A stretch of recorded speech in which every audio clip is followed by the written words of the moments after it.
You ask Tiger to solve. This deals with linear equations with one unknown. The final result is p equals -3. Let's solve it step by step. Group all p terms on the left side of the equation. Add 6p to both sides. Group like terms. Simplify the arithmetic. Group like terms.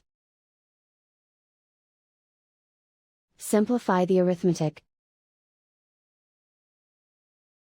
Group all constants on the right side of the equation.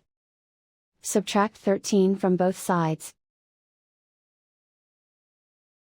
Simplify the arithmetic.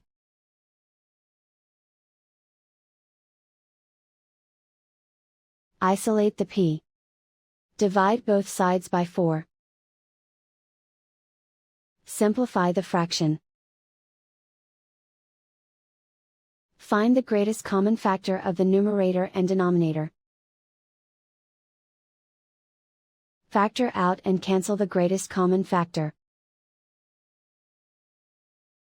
And so the final result is p equals -3.